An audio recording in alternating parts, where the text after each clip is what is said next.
When Jasmine married Harold Walters, a man nearly triple her age, she thought she was just trading companionship for financial security.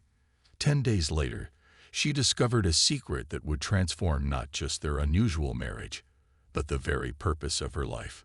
Jasmine Thompson worked 2 jobs to make ends meet.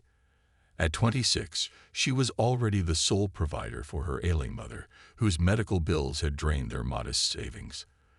Their small apartment in the south side of Chicago was all they could afford, and even that was becoming a struggle as rent prices continued to rise. Jasmine's days started before dawn at the diner where she waited tables, and ended late at night cleaning offices downtown. The exhaustion was constant, but giving up wasn't an option. On a particularly difficult Tuesday, after being informed by her landlord that their rent would increase again, Jasmine broke down on a park bench. Her shoulders shook as she sobbed quietly, unaware of the distinguished elderly gentleman who took a seat beside her. When she finally looked up, she met the kind eyes of Harold Walters, a 70-year-old man dressed impeccably in a tailored suit. "Sometimes a listening ear is the best medicine," Harold said softly, offering Jasmine a pristine handkerchief. "I don't mean to intrude, but you seem to be carrying the weight of the world on your shoulders." There was something about his gentle demeanor that made Jasmine open up. She told him about her mother's illness, the mounting bills, and the constant fear of homelessness. Harold listened attentively, nodding with understanding rather than pity. When she finished, he invited her to dinner at a nearby restaurant, insisting that a proper meal would help her think more clearly. Over the following weeks, Harold became a constant in Jasmine's life. He would wait for her after her shift at the diner, bringing small gifts for her mother and offering practical advice on managing their finances. Jasmine learned that Harold was a retired investment banker who had lost his wife 5 years ago. He lived alone in a spacious house in an affluent neighborhood, with only his housekeeper for company. When Harold visited Jasmine's apartment for the first time, he was visibly moved by the conditions in which they lived. The leaky ceiling, the temperamental heating system, and the cramped space where Jasmine's mother spent most of her days in a makeshift hospital bed in the living room. That evening, as they shared a simple meal Jasmine had prepared, Harold made a proposition that would change everything. "Marriage is a serious commitment," Harold said, placing his fork down carefully. "But it can also be a practical arrangement between 2 people who care for each other. I have resources that could help you and your mother, and you would bring companionship back into my life." Jasmine was stunned. Though she had grown fond of Harold, marriage had never crossed her mind. He was 44 years her senior, from an entirely different world. Yet as she looked at her mother sleeping restlessly on the worn couch, the decision became clearer. A marriage of convenience with a kind man who could provide stability seemed like a miracle solution to their desperate situation. The wedding was a simple civil ceremony at City Hall. Jasmine wore a modest white dress borrowed from a friend, while Harold looked distinguished in a dark suit. Only Jasmine's mother, transported in a wheelchair, and Harold's lawyer were present as witnesses. The contrast between bride and groom was stark. Her youth against his age, her struggle against his affluence, her uncertainty against his confidence. "I promise to respect and care for you," Harold said during their exchange of vows, his voice steady and sincere. Jasmine repeated similar words, hoping that affection might grow into something deeper with time.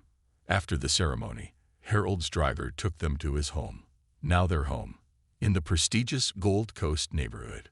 The mansion stood imposing behind wrought iron gates, its limestone facade gleaming in the afternoon sun.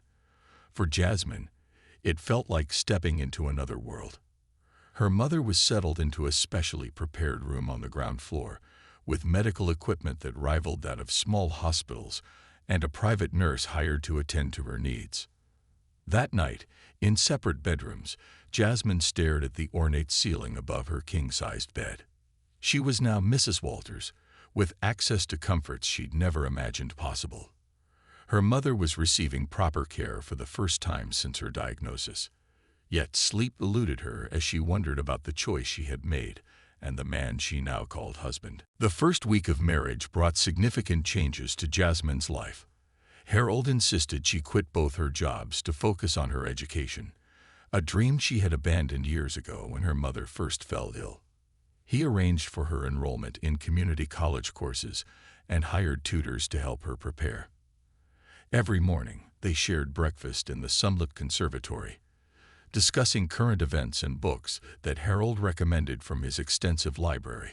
Jasmine's mother showed remarkable improvement under the care of professionals with access to treatments they couldn't afford before. The lines of pain that had been etched on her face for years began to soften, and she smiled more frequently, especially when Harold sat with her in the garden, sharing stories of his travels. To the household staff, the housekeeper, the cook, the gardener, and the occasional driver, Jasmine was polite but reserved. She noticed their curious glances and heard their whispers when they thought she wasn't listening.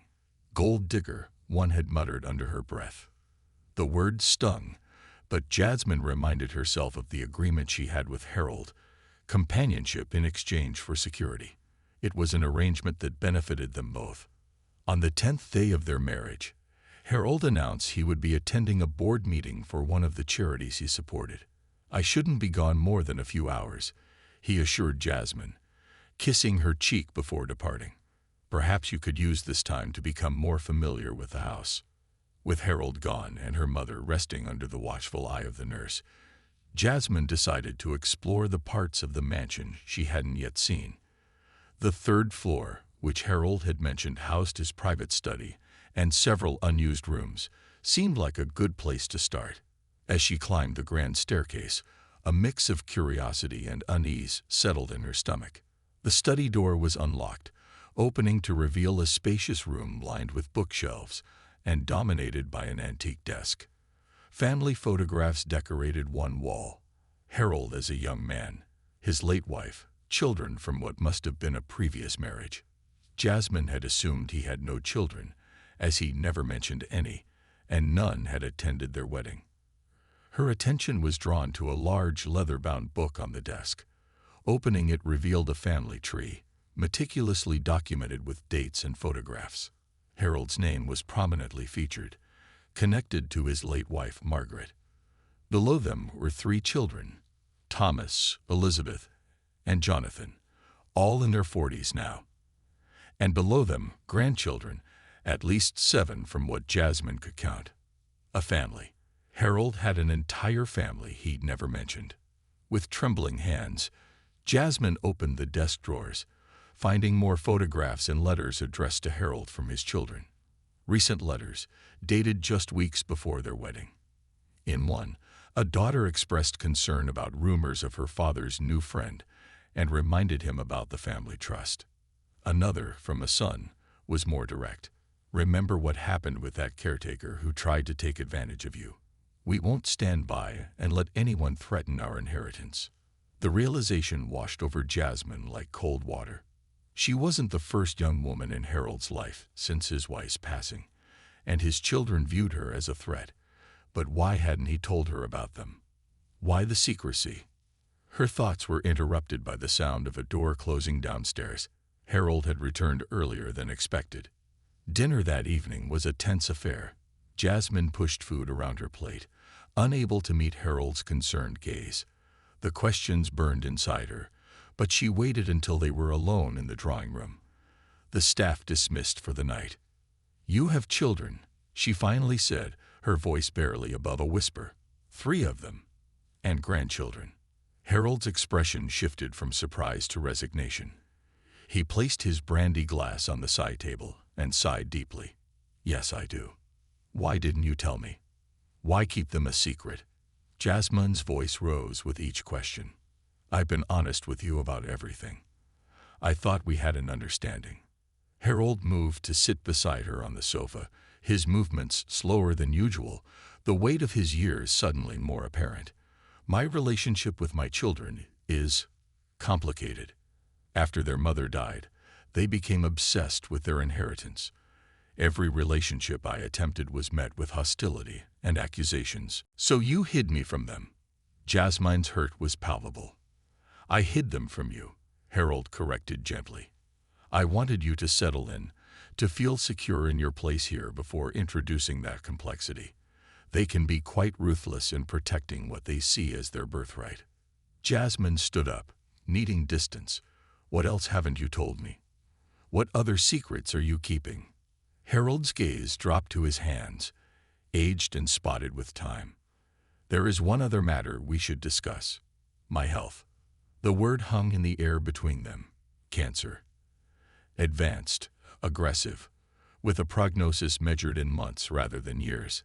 Harold had known before he met Jasmine, had been living with the diagnosis for nearly a year.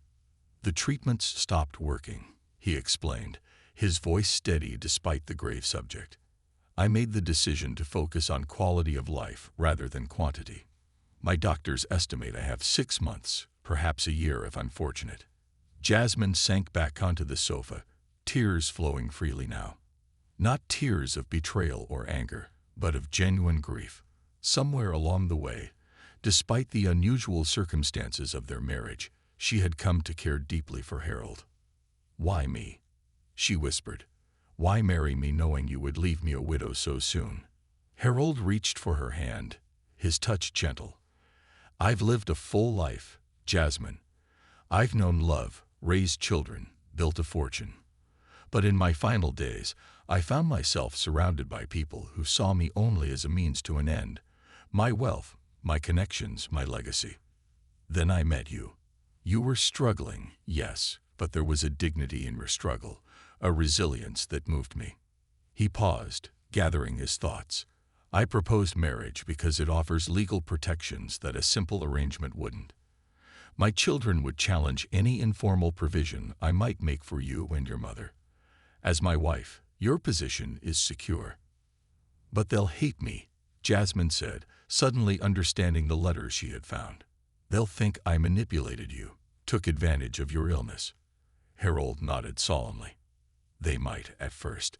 That's why I've arranged for my closest friend, Judge Robert Mitchell, to serve as executor of my will and as your advisor after I'm gone. He knows the truth of our arrangement and will stand by you.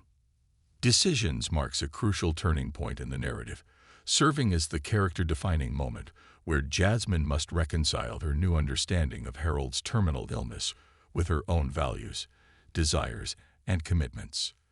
This section opens at dawn, a time symbolically charged with new beginnings and clarity after darkness. The choice of setting, Jasmine sitting by her mother's bedside, is deeply significant. This is where Jasmine's journey began. Her mother's illness and their financial struggles were the catalysts that led her to accept Harold's proposition. By returning to this starting point to make her most important decision, the narrative creates a meaningful circular pattern that highlights Jasmine's growth and the evolution of her priorities. The dawn setting also serves practical narrative purposes. The quiet early morning hours provide Jasmine the solitude and peace needed for serious reflection, removed from the emotional intensity of her confrontation with Harold. The soft morning light filtering into her mother's room creates a visual atmosphere of hope and possibility, subtly influencing both Jasmine's mindset and the reader's expectations. This juxtaposition of Dawn's promise with the gravity of Harold's terminal diagnosis creates poignant tension, new beginnings against impending endings. The mother as moral compass. Jasmine's mother plays a crucial but often overlooked role in this section, having benefited tremendously from Harold's generosity through improved medical care. She might be expected to push Jasmine towards staying in the marriage regardless of Harold's deception. Instead, she demonstrates remarkable wisdom and emotional intelligence by reframing the question entirely. Her statement that the question isn't whether you should stay, it's whether you can forgive him for not being completely honest from the beginning, elevates the conversation from practical considerations to moral and emotional ones. This guidance represents the mother's first significant contribution to the narrative beyond serving as Jasmine's motivation. Previously portrayed primarily through her illness and dependence, she now emerges as a source of wisdom and clarity. Her improved lucidity, attributed directly to proper medication, made possible by Harold's resources, creates an interesting dynamic. Her enhanced ability to advise Jasmine stems directly from the arrangement being questioned. This detail adds complexity to the ethical landscape of the story. The mother's advice also shifts the power dynamic between Jasmine and Harold. By centering forgiveness rather than obligation, she affirms Jasmine's agency in the relationship. She doesn't suggest that Jasmine owes Harold continued commitment because of his generosity. Instead, she positions Jasmine as the one with the power to grant or withhold forgiveness.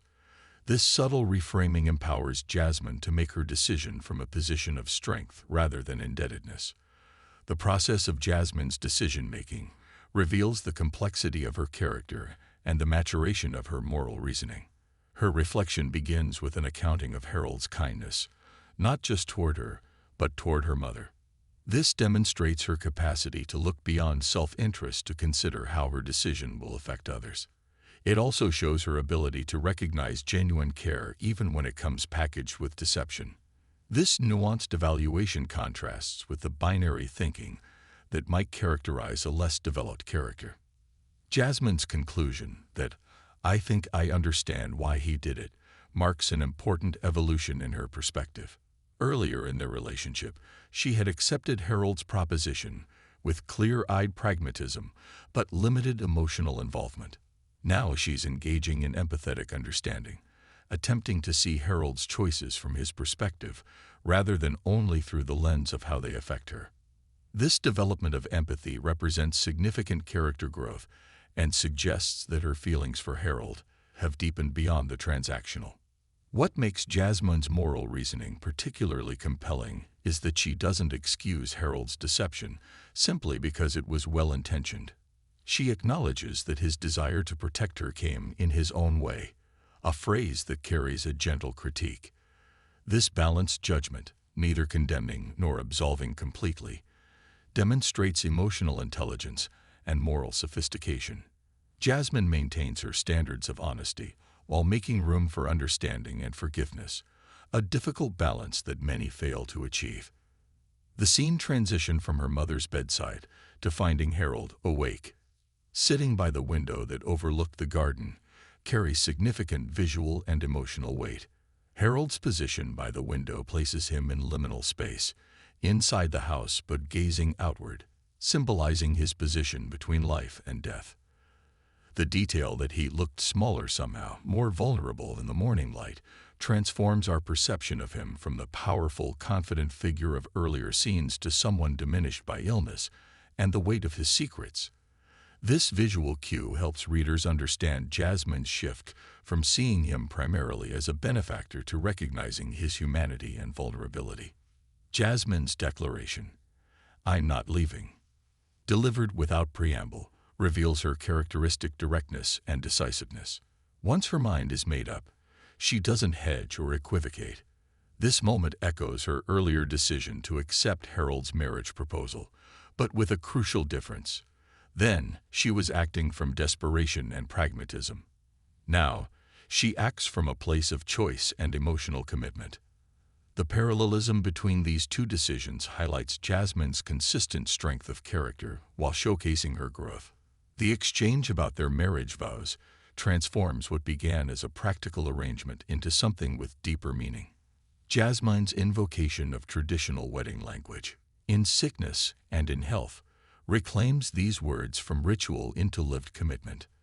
By choosing to honor these vows when their meaning has become immediate and demanding rather than hypothetical, she elevates their marriage beyond convenience into something more authentic. Harold's reciprocal affirmation, "And I promise to care for you, to provide for you," acknowledges his continued responsibility even as he faces his own mortality. The statement that those weren't empty words for me either suggests that, like Jasmine, he has found more meaning in their arrangement than he initially anticipated. This mutual recognition of deepened commitment creates a moment of genuine connection between them that contrasts with the more transactional nature of their early relationship. Jasmine's stipulation, "But no more secrets," establishes a new foundation for their relationship moving forward. This demand isn't merely about information sharing. It represents her insistence on equal footing in the relationship. By requiring complete honesty, she asserts herself as Harold's partner rather than his beneficiary or caretaker. This shift in dynamic is further emphasized by her stated desire to meet his children and build something real with him.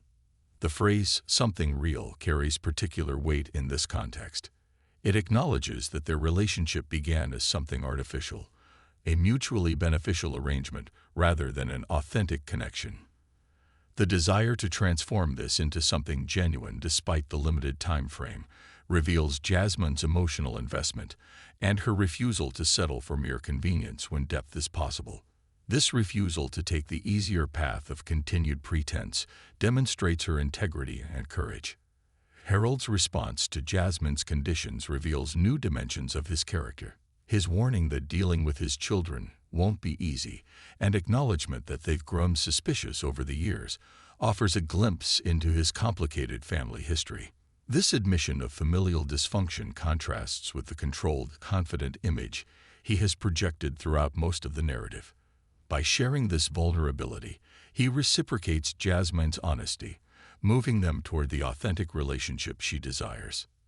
The physical gesture of Harold, taking her hands in his, marks one of the first moments of genuine intimacy between them. Previously, their physical interactions have been formal and limited. A kiss on the cheek, sitting together at meals. This simple act of hand-holding symbolizes connection and mutual support.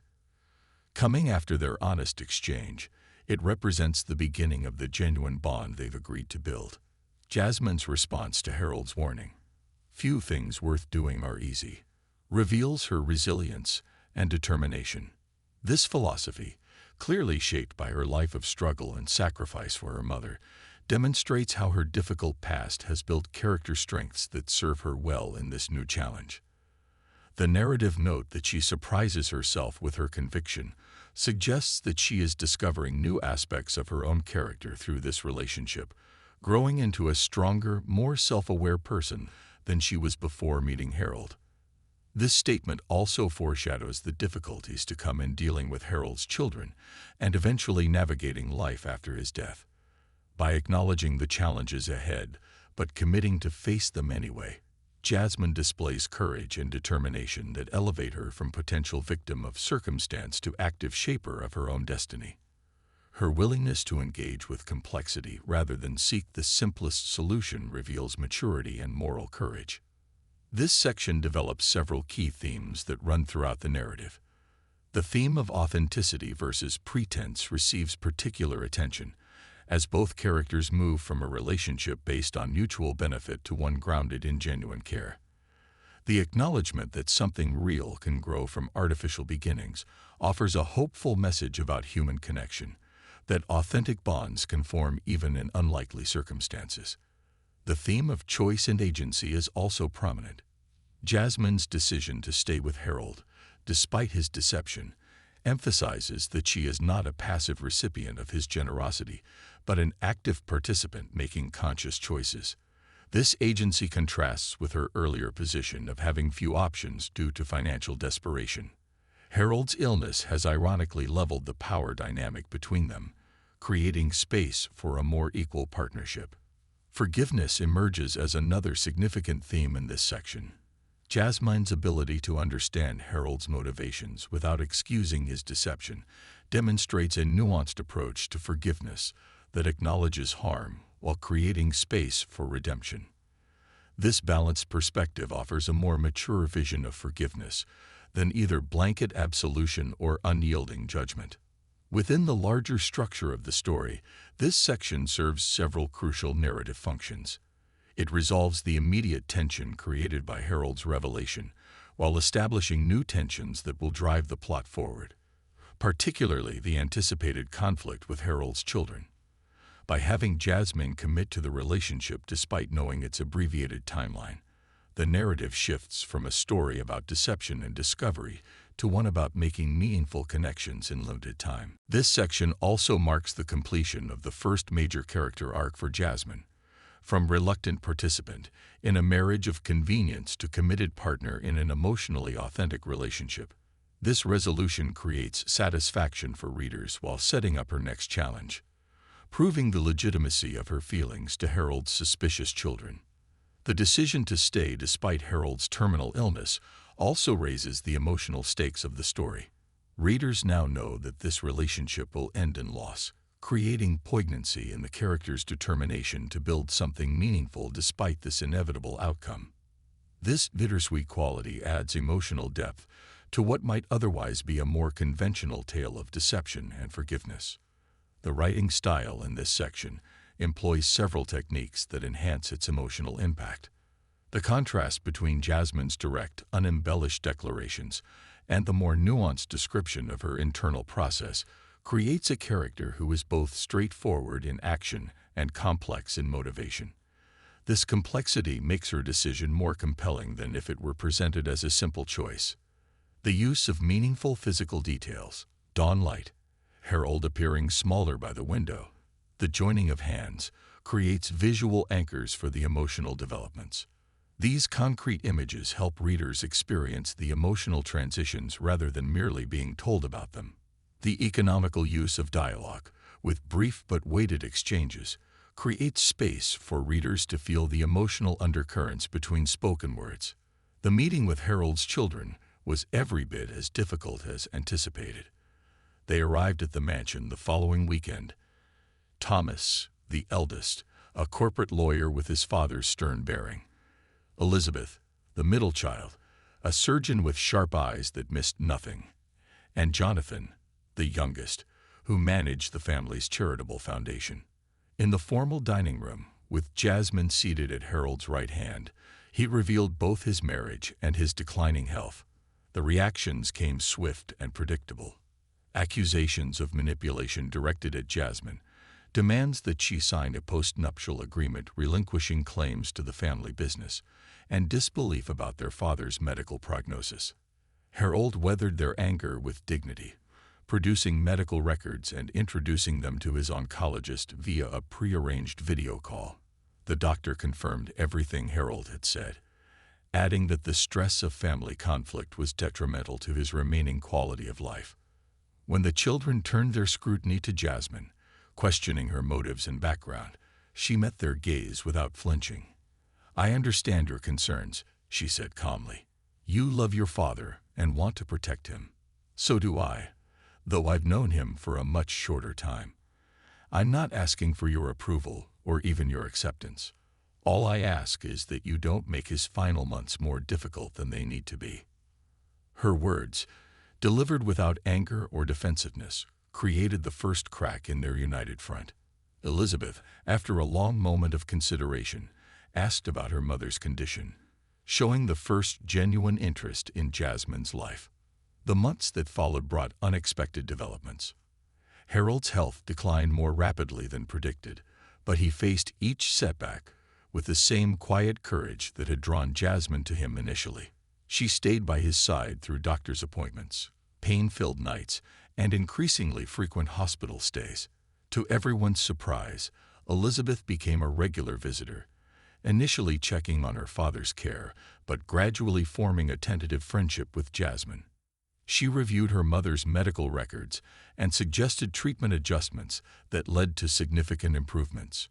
Thomas remained distant but civil, while Jonathan oscillated between suspicion and grudging respect. In the quiet moments between crises, Harold and Jasmine grew closer than either had anticipated.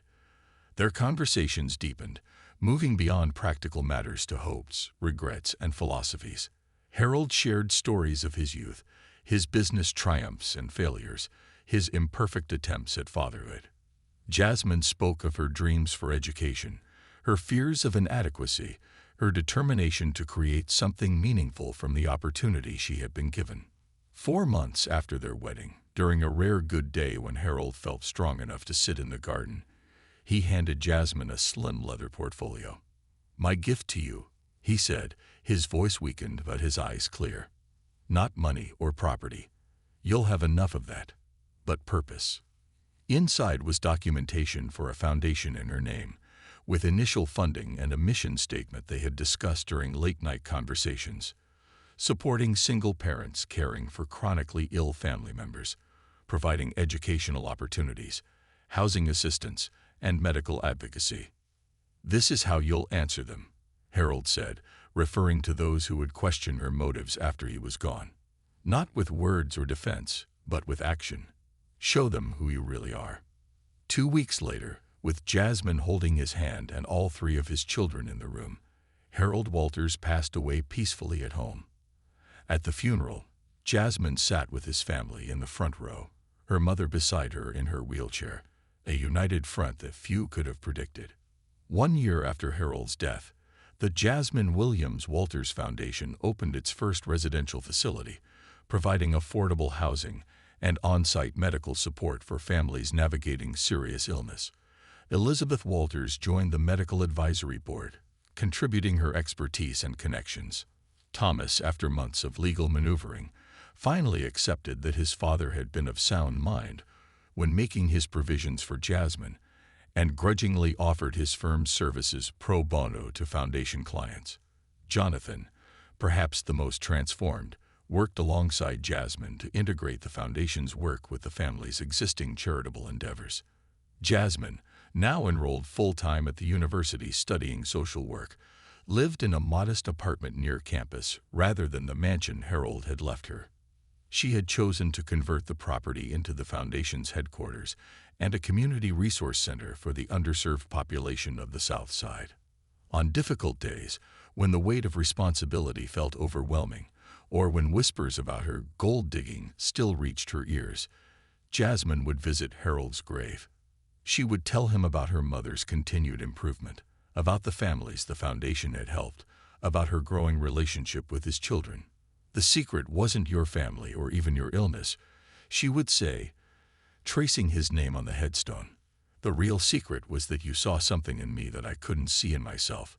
You gave me the chance to become the person I was meant to be."